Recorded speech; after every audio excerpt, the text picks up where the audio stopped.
Coming home with a third-place finish tonight, the Chevrolet Performance Super Late Model Series point leader, Ronnie Johnson out of Chattanooga, Tennessee. Ronnie started 6th tonight and worked your way up towards the front, and a couple of late race cautions. You were up there dusting off that outside groove. Yeah, I wanted to race there. I figured that if we had the double file restarts that Jake would choose the inside, which he did the one.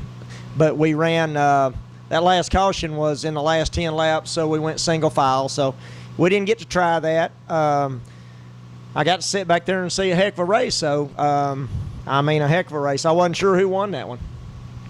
A lot of people weren't. It was close there at the finish, but that's kind of been commonplace with the Chevrolet Performance Super Late Model Series. Came out tonight, and I think the fans were impressed with the racing they saw. Yeah, we had a really good field, and, of course, this being the event that it is, a lot of the crowd hadn't got out of their campers yet or hadn't got here yet. So tomorrow night they'll get to watch us race again, and hopefully we can give them a good show there. But congratulations to Chris and to Jake there. Like I said, I got to see a heck of a race. We moved up from 6th to 3rd there pretty quick and got to racing with Jake there, but just couldn't quite get by. Chris hot lapped and qualified so much faster than all of us. I didn't expect to see the race that we had, but it was a heck of a race. I don't think Chris wanted to run another. I don't think he wanted to be 31 laps. Ronnie, you were talking about the times with Chris being out there with fast time tonight. You kind of scratch your head a little bit, like, what are we going to do to beat that? Yeah, like when he qualified, I think obviously they got a good car. They got a good piece, obviously, but I think he drove a little better line than we did qualifying. He used a little different part of the racetrack and made it work for him. But all in all, I'm driving some other cars tonight. We've hot lapped them, and our 525 cars are right there on the watch with the late models tonight.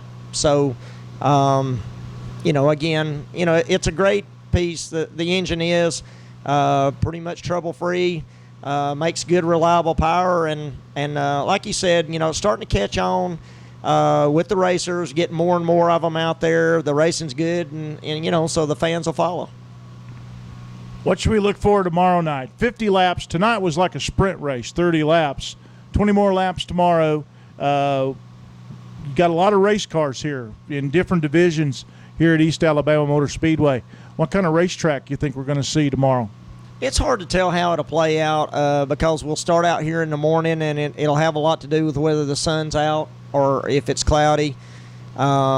Typically, this place rubbers up in the daytime, is real fast in the rubber. It's almost like pavement. Of course, they've reconfigured it a little bit, so none of us really know what to expect.